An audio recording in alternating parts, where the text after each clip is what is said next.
ID, the Future, a podcast about evolution and intelligent design. Where did life come from in the first place? Does Darwin's theory have an answer for the origin of life? And how does it stack up to the alternatives? Welcome to ID the Future. I'm Andrew McDermott.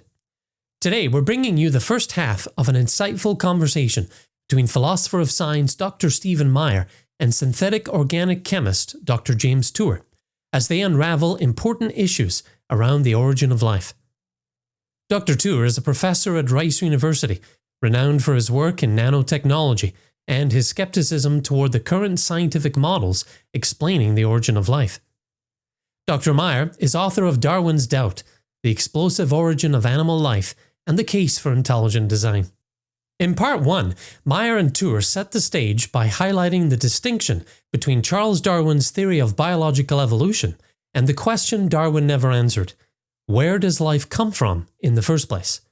If, and oh what a big if, wrote Darwin in 1871, we could conceive in some warm little pond that a protein compound was chemically formed. For decades, many scientists assumed this first question was either trivial or easily solvable, clinging to a primordial soup model for a long time. But what Meyer and Tour take pains to point out here is that the origin of life is anything but a trivial issue. In fact, it's getting more and more vexing and problematic by the year, as the target for understanding life's origin moves miles and miles further away with each new discovery of complexity. Meyer and Tour touch on the famous Miller-Urey experiments of the 1950s, the discovery of DNA as digital code by Watson and Crick in 1953, and why modern origin of life research amounts to what Tour calls a big scam. Let's turn to Peter Robinson now as he introduces his guests. Two questions. How do higher forms of life evolve from lower forms of life? Charles Darwin answered that question, or at least thought he did. But the other question is one that Darwin never even attempted to answer. Where does life come from in the first place? Scientist and philosopher Stephen Meyer and chemist James Tour. Uncommon knowledge now.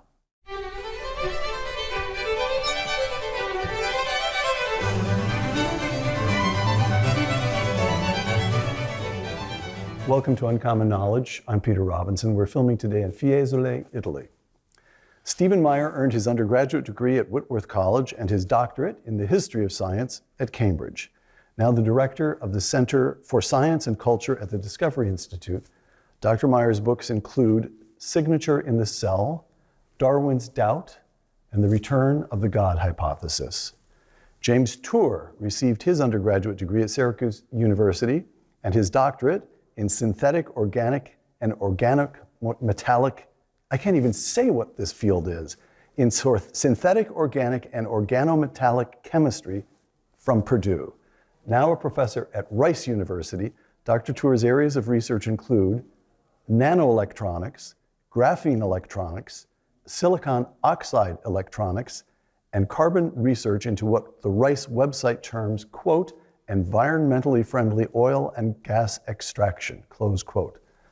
Dr. Tour has published more than 1,000 peer-reviewed research papers and holds several hundred patents. Steve and Jim, benvenuto. Darwin. A couple of quotations here. As I mentioned earlier, there are two pieces to Charles Darwin. And the second piece is evolution, his elaborate theory that random mutation and natural selection can lead to, or did lead to, the creation or origin of many different species. Now, that we won't go into it, agree with it or disagree with it. It's an explanation, it's a body of thought, it's a kind of discipline. But the other piece, the first piece, is this. Darwin simply assumes that life exists. His theory calls for evolving from something that's there in the first place. Here he writes in a letter to a friend in 1871, if, and oh what a big if, we could conceive in some warm little pond that a protein compound was chemically formed, ready to undergo still more complex changes. That's Darwin in 1871, more than 2 decades after he published On the Origin of Species, and he's still wondering how life might have originated. Now Richard Dawkins, contemporary Oxford zoologist, quote, "Darwin made it possible to be an intellectually fulfilled atheist." But of course, Darwin only made it possible to be an intellectually fulfilled atheist if you believe, this is a question, but it's my surmise, you can only say that Darwin made it possible to be an intellectually fulfilled atheist if you believe that that prior question, where does life come from in the first place, is either trivially easy to answer or in some basic way doesn't matter. Is that correct? Or it has been solved, but neither of those three conditions have obtained. It's not trivially easy to solve. It hasn't been solved, and it is actually quite an important part of the whole naturalistic story that Darwin and modern neo-Darwinists have attempted to tell. And you're right, there's a distinction between what's called chemical evolutionary theory, which attempts to explain the origin of the first life from simpler non-living chemicals, right, and biological evolutionary theory, which attempts to explain the origin of new forms of life from simpler pre-existing forms of life. Darwin's theory was a form of biological evolution, an attempt to explain the origin of new forms from simpler forms, but he presupposed, as he put it in the origin, one or very few simple forms at the base of his famous tree of life, and did not account for where that came from simpler prebiotic chemicals. Before we continue, and I've got loads more to ask, obviously, why am I, a layman, coming to this a century and a half after Darwin publishes On the Origin of Species, scratching my head and saying, fellows, this first question, where does life come from in the first place, that's a pretty big one. How is it that a sort of interested layman can only suddenly realize, you guys had this elaborate, what about this? Did science simply treat it as unimportant or so easy that they'd get to it sooner or later? The question of the origin of life. Nobody knows the origin of life. Nobody has ever known the origin of life, but people assume, very much like the Babylonians assumed, that it came out of a stinking pond. That's where they say their life came out of, and their gods came out of that same pond. And that's the primordial soup model, and that model persists today. You look in any textbook, from elementary school to advanced college textbooks, and it will speak of the primordial soup model. Life came out of that there were molecules that came together, and they formed higher order structures, and that formed a cell, and that led to life. That is a bunch of nonsense. Okay, hold on. I remember those textbooks with flasks and tubes. So let's take a moment there. First of all, you said something interesting. Darwin's warm little pond. Darwin is working in a great tradition here. The Babylonians had myths involving the primordial soup. So let's take a moment here. The famous Miller-Urey experiments of the 1950s, very simple, 2 flasks, closed system with tubes. One flask has ammonia, methane, and a few other elements to simulate the primordial atmosphere. Another flask has water to simulate the primordial ocean. And then electricity gets introduced to simulate lightning. And what do you know?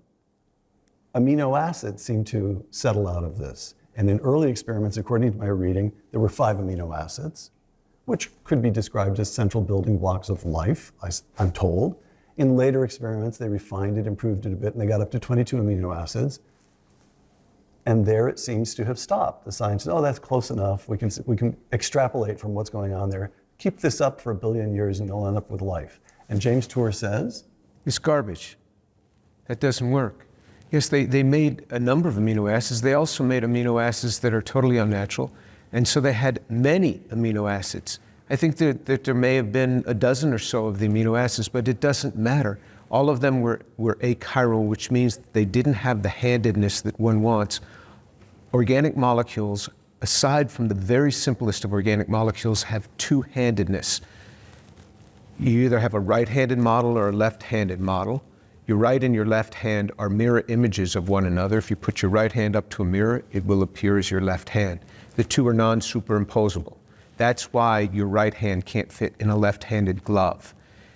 Molecules are like that. Organic molecules are like that as well. he made both of the images. You have to have one and not the other.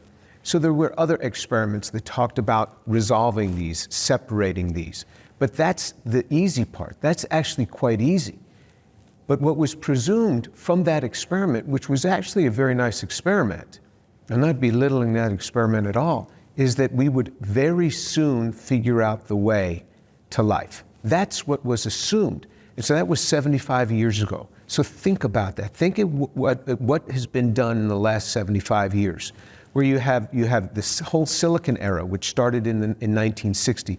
You have computers, you have space flight, you have landing on the moon, which was in the 1960s, a long time ago. You have all of this internet connectivity, the medical advances. We still don't know how these things come together.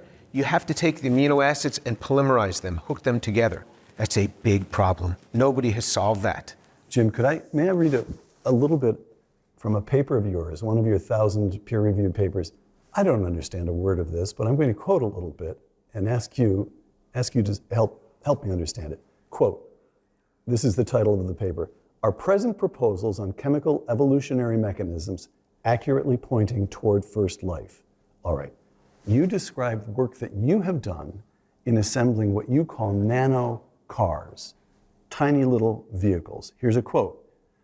I'm quoting you in this paper. "So here's something to consider as we think about the problem of the origin of life. Designing nano cars," to which you've already devoted about a dozen intricate pages of how you design these tiny little vehicles. "Designing nano cars is child's play in comparison to the complex molecular machinery and information processing systems at work in the synthesis of proteins, enzymes, DNA, RNA, and polysaccharides, let alone their assembly into complex, functional, macroscopic systems," close quote. Is this layman correct in saying, as we have learned more about chemistry, as we have achieved the ability to manipulate chemistry more and more accurately, we have learned that the question of how life first began is far bigger and far more complicated and far more elusive than Darwin and Miller and Urey ever conceived? Yes, this happens all the time. We see this every time we try to make something. The goalpost goes further away. It's not that the cell is evolving. It's that we understand more of the cell. So we're here, we move a little bit closer to maybe solving this. But the cell, the target, has moved miles and miles further away because we're like, oh no, I have to make that too. Oh, I have to solve this problem too. So when you just think a cell is a bunch of protoplasm, the target's not very hard. But then when you learn about the cell and the complexity of it, and you see that biochemistry is extraordinary, and there's so many layers to this that I never even thought about because I didn't have the tools to see it 50 years ago, but now I see it. And then you think about how those might be solved, how you might solve those, and then you see layers of other things you have to solve. So though people may say we're getting closer, the target has moved much further away. So I would never say that it will never be solved. As a scientist, I can't say that. But I just say that the solution is very far from today. Okay. Can I interject? Please. This is some historical context. I did my PhD on origin of life biology.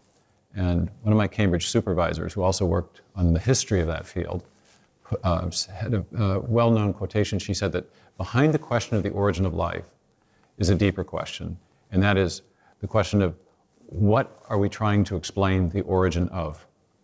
And in 1859, in the 1860s, 1870s, the scientists, the early evolutionary biologists, assumed that question was going to be pretty simple and easy to understand. Thomas Henry and they Huxley, assumed that why? They assumed it because they thought life was very simple.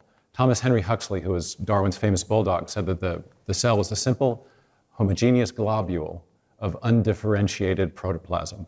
And they thought that life was essentially a kind of chemical, it was made of an essential substance called protoplasm, which was a kind of jello or goo that could be produced by a few simple chemical reactions. And our knowledge of what the simple cell is actually composed of, as Jim has just said, has advanced massively since then. Huxley had no idea, Darwin had no idea what we would discover.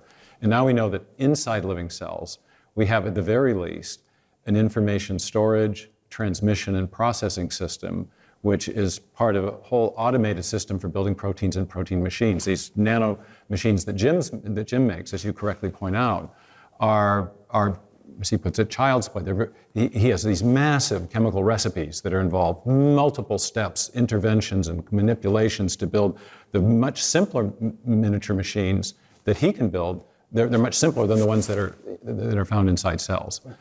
And so the problem has, as he puts it, it's receded off into the distance because our knowledge of the complexity of life has meant that it's much, much harder to envision how that might have arisen by a series of undirected chemical processes. Reading your work, Steve, if I understand it correctly, there's a big moment, and funnily enough, the big moment happens at about the same time as the Urey Miller experiments, and that big moment is Watson and Crick in 1953, and you get the double-helix, they understand the structure of DNA, and suddenly they can see how complicated DNA is. And every living cell, first of all, I want to make sure I get this right, every living cell contains DNA, is this correct? DNA, okay. RNA, proteins. So a few quotations that you present in your book, Signature in the Cell, Bill Gates, DNA is like a computer program. Biotechnologist Leroy Hood, DNA represents, quote, digital code.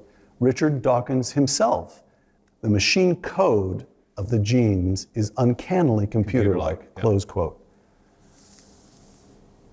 So doesn't this pose just a gigantic new problem? Again, let Stephen Jay Gould and whatever they want to argue about evolution, we are concerned with this first box, and it's still empty. And the first box is the first life. And not only is it empty, but Tour comes along and says, oh, you have no idea. The simplest forms of life require such complex chemistry. It is and then Meyer comes along and says, well, wait a minute, fellows, what about Watson and Crick? Every cell contains DNA, and you're not going to create a 3 billion item long strand of DNA with hitting ammonia with lightning, no matter how many times you do the experiment. Is that not correct? Well, right. This empty box is now a source of awe, really, right? Exactly. If we go back to the Miller-Urey experiment, there's two big classes of problems. One is that they synthesize the amino acids using alleged prebiotic gases. They synthesize it based on gases in those flasks that don't simulate the actual atmosphere on the early Earth. But secondly, the amino acids that they produced were a mixture, and there was a mixture of all kinds of other things that had to be eliminated for those amino acids to hook up in a way that would be life-friendly. But they also didn't explain how they would hook up and how they would hook up in the precise sequence to actually form proteins. So it's like it's the difference between letters and words that mean something. You have a bag of Scrabble letters and you dump them on the table. That does not give you a triple word score in the game, okay? Right. But the Watson and Crick discovery is seminal, but it's the beginning of a whole series of discoveries in what historians of biology now call the molecular biological revolution. In 1953, Watson and Crick elucidate the double helical structure of the DNA molecule. Right. But then 5 years later, Francis Crick, who was a code breaker in World War II, realizes that the subunits along the spine of the DNA molecule are functioning like alphabetic characters in a written text or like the digital characters in a section of software. In fact, George Gamow, one of the great physicists of the time, realized very quickly that the string of A's, G's, and T's along the spine of the DNA could be represented as readily represented as a digital bit string. And so what you have, and what Crick realizes, he calls this the sequence hypothesis, is that DNA contains information for the construction of the proteins and protein machines that are needed to keep cells alive. So it's very much like our modern CAD/CAM technology that's used in say, a Boeing plant, where an engineer will sit at a console, write some code. The code is then translated into another machine code that can direct the function of a a manufacturing apparatus. So maybe in Boeing, the code from the engineer would put the rivets on the airplane wing in just the right place. Or younger people are aware of these 3D printers, where we have digital information directing the construction of three-dimensional mechanical or other structures. That's what's actually going on inside cells. It's not just that there's code, it's code that's directing the production of three-dimensional proteins and protein machines that are absolutely essential for everything the cell does. So even the simplest cell contains DNA, and DNA turns out, and even, I presume I'm putting it correctly, correct me if I'm wrong, even the simplest DNA turns out to be a fantastically complicated and sophisticated instruction manual. Right. Is that correct? Right. For building very specific things that are needed to keep living cells alive. Okay. So, if you believe, as Darwin believed, that the first life was a blob of jello, maybe you have pictures in your mind that suggest that you can get that out of primordial soup. They just weren't that worried about the problem in the 1870s because they had a false idea of how simple life was. They thought a couple of reactions they'd figured out. But now you've got to figure out now the they have DNA. Yeah. How do you get that out of the primordial soup? Right. Why hasn't why hasn't the whole scientific establishment said, stop presses, We're in fellas, trouble. we have a yeah, problem? yeah. Isn't That's what I've said. I said time out. I had a whole article called Time Out. I mean, you're sensing the frustration. Welcome to my world. I mean, this is the problem. This is the problem. None of this works. It's a bunch of science fiction. It's really nonsense what these guys are putting forward. And they're building their careers around this thing, and money continues to this day. 40 million euros was just designated to, in 10 years, figure out where life came from. And there's about 40 researchers that in Europe that are going to try to do this. It's really nonsense. We don't even know where to begin. We don't know how to take the simple building blocks. What they're going to end up doing, and I'll make a prediction right here, what they're going to end up doing is something that's analogous to what Craig Venter has already done. They're going to take a living cell and they're going to knock some parts out of it and then put the parts back in that they knocked out and said, hey, look, we made life. You didn't make life. You started with a living cell.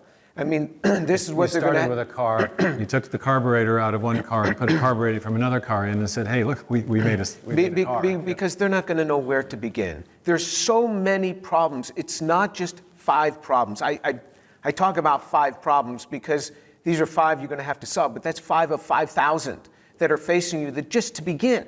None of these do we know how to make the polymers. None of these do we know how to assemble them. We're just lost on every phase. It is a big scam. One more question. Jim, I'm going to quote you again. I'm quoting your article. Imagine that the world's best synthetic chemists, biochemists, and evolutionary biologists have got combined forces to form a team, a dream team. Money is no object. They have at their disposal the most advanced analytical facilities, the complete scientific literature, synthetic and natural coupling agents, and all the reagents their hearts might desire. They have a lot of things I don't even understand, but they have it all. They have it all. Carbohydrates, lipids, amino acids, and nucleic acids are stored in their laboratories in a state of 100% purity. Would the dream team, I'm continuing to quote Dr. Tour, would the dream team please assemble a living system? Take your time, folks. Take a few billion years. Nothing? Well. Okay, Jim. This expresses your frustration. I get that. But there's one piece of this that still puzzles me. You say take a few billion years. Isn't that still the argument? That if you give it enough time, somehow or other, it's an immensely complex procedure, but if you give it enough time, enough shocks of lightning, maybe we can't do it in a lab, but the real lab had billions of years at it. What about the element of time? Time is your enemy. Enemy? Time is your enemy. Yes, because those organic In the 50s, George Wald, famous scientist who worked on the origin of life problem, said that time was the hero of the plot. Right. Give it enough time that what's improbable will become inevitable. But Jim has... I'm perfect for you because I was using old textbooks in high school that were probably printed in the 50s. we all still get this. Is what's in my head. Yeah, same stuff. So the compounds decompose. All those beautiful chemicals that they have stored in their labs in 100% purity, after a few years, they're not 100% purity. In fact, the RNA, after a few weeks, has undergone significant degradation. So the whole idea is that oh, well, somehow one RNA formed and then it took off. If you have one RNA molecule, if you figure the half-life of RNA may be a month in water, you have to change that to a probability. That one molecule has a few hours to survive. It doesn't survive. Just like your pharmaceuticals, it says don't take this after 1 year. Now you want to wait billions of years and see what it's going to become? Everything goes bad with time. These are not even stored in very, very strict conditions, but even if they are, there's always a degradation rate. So time is your enemy. So if you happen to have all of those chemicals, they're all going to go bad. Your time is your enemy. It's the enemy of being able to do these things. In fact, every organic chemist knows this. If they go home for the weekend without treating their compounds properly and bringing them on to a stable state, they come back after the weekend and it's fallen apart. I mean, you pay the price for this sort of thing. So you don't have the time. Time's your enemy. In these Miller-Urey type experiments, there's a problem called interfering cross reactions, where you get, yes, 2 or 3, maybe 4 or 5 protein-forming amino acids, but there's all kinds of other chemical compounds that are also synthesized in those same experiments, and they will quickly react with the things you want and form, in the case of the Miller-Urey experiment, the sludge was called melanoidin, and it's moving in a life-unfriendly direction. So what the chemist has to do is effectively intervene to remove the byproducts that are unwanted, to allow only the things that are wanted to continue on in the simulation. But that's the chemist has to play God, which is cheating. God, exactly. It's an intelligent intervention, and therefore not a simulation of an undirected chemical evolutionary process. Let me sum up, if I may, where I think I now understand things stand. And I'm going to quote Jim one more time. This is a different article called Clueless on the Origin of Life. Quoting you. 2/3 of a century since the Miller-Urey experiment, origin of life research has not made any progress whatsoever. Not made any progress whatsoever. We've been to the moon, satellites in space, internet, but on the origins of life, zippo. We can even say that suggestions on how life might have formed really show how life probably did not form. Nothing even resembling a synthetic cellular structure has arisen from its independent components, let alone a living cell. Not even close.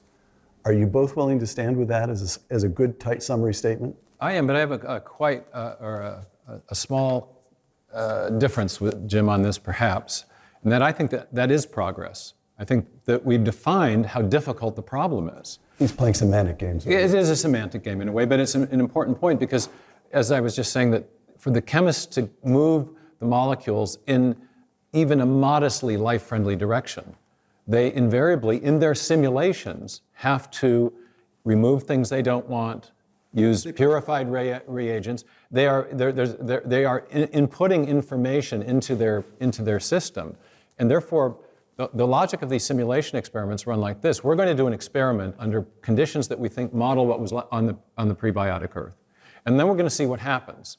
Well, in order for the molecules to move in a life-friendly direction, invariably there has to be an intelligent input into the system to manipulate the chemical conditions to move them in that direction. So what's actually being simulated? Aren't they actually then simulating the need for intelligence to move from simple chemistry to more complex, life-relevant chemistry? But even their intelligence is nonsense. Their intelligence shows that this doesn't work. They're so clueless on this thing. They say, okay, we'll do this, and it solves this problem. No, you just introduced 10 more problems. This is a bunch of nonsense. The whole area is a scam. That was Dr. Stephen Meyer and Dr. James Tour unraveling the challenges to origin of life research and showing that Darwin's theory of biological evolution has no answer for it. Look for the second half of this conversation in a separate episode. Meyer and Tour will delve into the crucial concept of information, what it is and why it's supremely important to the origin of life question. Dr. Meyer offers up intelligent design as the best explanation for life's ultimate origin. You'll hear him make the case for that in part 2, so look out for that as a separate episode. Uncommon Knowledge with Peter Robinson is a production of the Hoover Institution at Stanford University, and we're grateful to the producers for permission to share the conversation here. For ID the Future, I'm Andrew McDermott. Thanks for listening. Visit us at idthefuture.com and intelligentdesign.org. This program is copyright Discovery Institute and recorded by its Center for Science and Culture.